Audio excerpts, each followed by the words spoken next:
English ನಲ್ಲಿ ನಾವು 8 parts of speech ಅನ್ನ ನಾವು ನೋಡ್ತಾ ಹೋಗ್ತೀವಿ.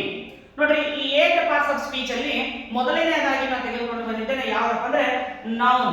ಕನ್ನಡದಲ್ಲಿ ನಾವು ಏನಂತ ಕರಿತೀವಿ? ನಾಮಪದ ಅಂತ ಕರಿತೀವಿ. ನೋಡಿ ವಿದ್ಯಾರ್ಥಿಗಳೇ, ಈ ನೌನ್ ಅಥವಾ ನಾಮಪದ ಎಷ್ಟು ಇಂಪಾರ್ಟೆಂಟ್ ಅಪ್ಪ ಇಂಗ್ಲಿಷ್ ನಲ್ಲಿ ಅನ್ನೋದಕ್ಕೆ ಒಂದು ಉದಾಹರಣೆಯನ್ನು ಕೊಡ್ತೀನಿ. ನೋಡ್ರಿ, ನೌನಿಗೆ ಸಂಬಂಧಿಸಿದಂತೆ ಮುಂದುವರೆದು ಸಿಂಗ್ಯುಲರ್ ಮತ್ತು ಪ್ಲೂರಲ್ ಬರ್ತವೆ. ಆ ಸಿಂಗ್ಯುಲರ್ ಮತ್ತು ಪ್ಲೂರಲ್ ಅರ್ಥ ಆಗ್ಬೇಕಂದ್ರೆ ನಿಮಗೆ ನೌನ್ ಗೊತ್ತಿರಬೇಕು. ನೆಕ್ಸ್ಟ್ ಅದಾದ ನಂತರ ಜೆಂಡರ್ಸ್ ಅನ್ನೋ ಒಂದು ಕಾನ್ಸೆಪ್ಟ್ ಇದೆ. ಆ ಜೆಂಡರ್ಸ್ ಅರ್ಥ ಆಗ್ಬೇಕಂತಂದ್ರೆ ನಿಮಗೆ ನೌನ್ ಅನ್ನೋದು ಅರ್ಥ ಆಗಿರಬೇಕು. ನೆಕ್ಸ್ಟ್ ಮುಂದೆ ಇನ್ನೊಂದು ಚಾಪ್ಟರ್ ಬರುತ್ತೆ ಎಡ್ಜೆಕ್ಟಿವ್ ಅಂತ.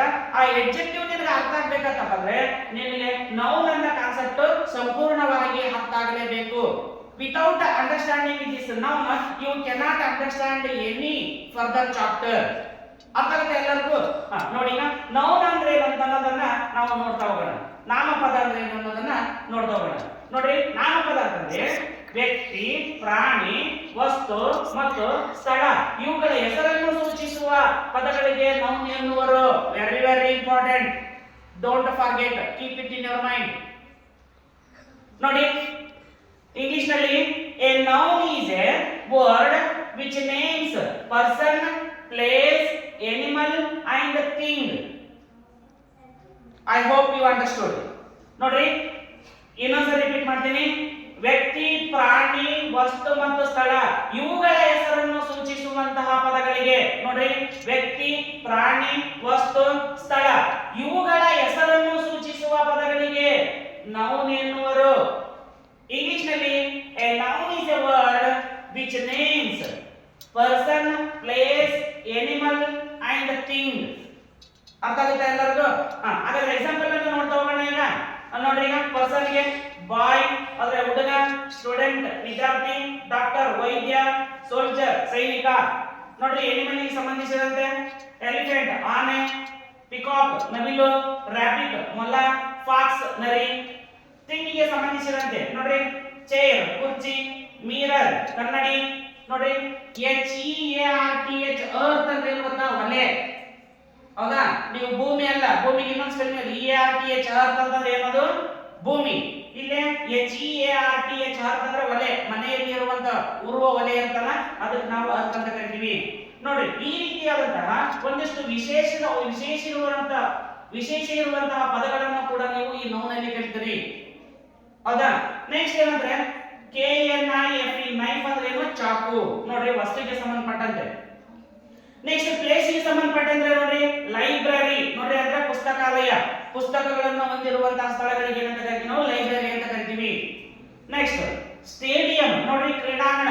ಹೌದಾ? ಕ್ರೀಡಾಂಗಣ ಗೊತ್ತಿರಬೇಕು ನಿಮಗೆ, ಕ್ರೀಡಾಂಗಣ.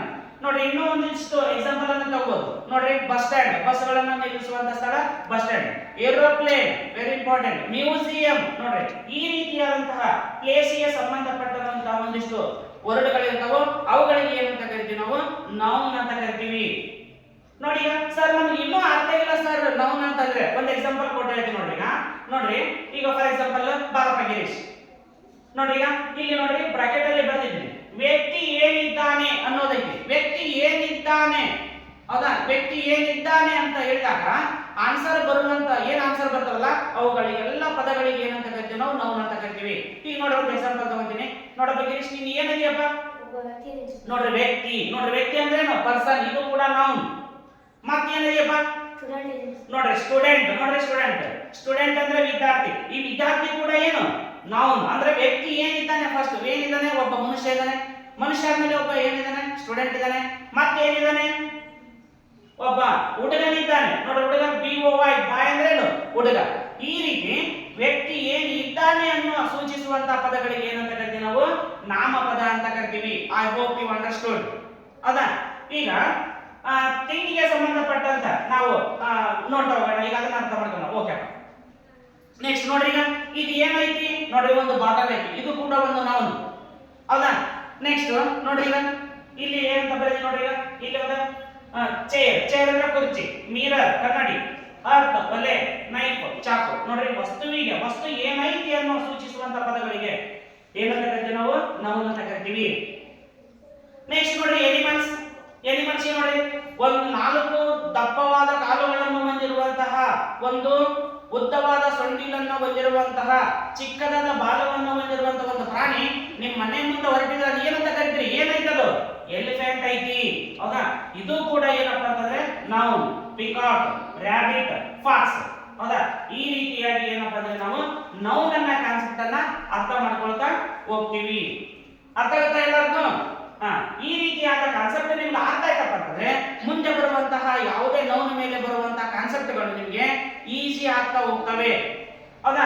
ಈ ಎಲ್ಲಾ ಚಾಪ್ಟರ್ಗಳನ್ನ, ಈ ರೀತಿಯಾದ ಚಾಪ್ಟರ್ಗಳನ್ನ, ಈ ರೀತಿಯಾದ ಬೇಸಿಕ್ ಇಂಗ್ಲಿಷ್ ಅನ್ನ ನೀವು ಕಲಿಬೇಕಪ್ಪ ಅಂತಂದ್ರೆ ನೋಡಿ, ಈ ವರ್ಷ ಅಂದ್ರೆ 2026 ಏಪ್ರಿಲ್ 1ರಿಂದ 2 ತಿಂಗಳು ಏನಂತಂದ್ರೆ ಬೇಸಿಗೆ ರಜೆ ಶಿಬಿರವನ್ನು ನಾವು ಹಮ್ಮಿಕೊಂಡಿದ್ದೇವೆ. ಯಾರಿಗೆಲ್ಲ ಇಂಟ್ರೆಸ್ಟ್ ಇದೆ ಅವರು ಏನಂತಂದ್ರೆ ನೋಡಿ, ಈ ಮೇಲೆ ಬರೆದಿರುವಂತಹ ನಂಬರ್ಗೆ 9845794285 ಈ ನಂಬರ್ಗೆ ಕಾಲ್ ಮಾಡಿ ನಿಮ್ಮ ಹೆಸರನ್ನು ನೋಂದಾಯಿಸಿ ನಿಮ್ಮ ಅಡ್ಮಿಷನ್ ಅನ್ನ ಪಡೆದುಕೊಂಡು ಬೇಸಿಗೆ ರಜೆಗೆ ಎಲ್ಲರೂ ಕೂಡ ಬನ್ನಿ. You don't waste your valuable time in summer days, just use that valuable time ಅಂತ ಹೇಳ್ತಾ ಮತ್ತೆ ಮುಂದಿನ ಕ್ಲಾಸಸ್ ಅಲ್ಲಿ ಎಲ್ಲರೂ ಸಿಗೋಣ. ಎಲ್ಲರಿಗೂ ಗುಡ್ ಲಕ್.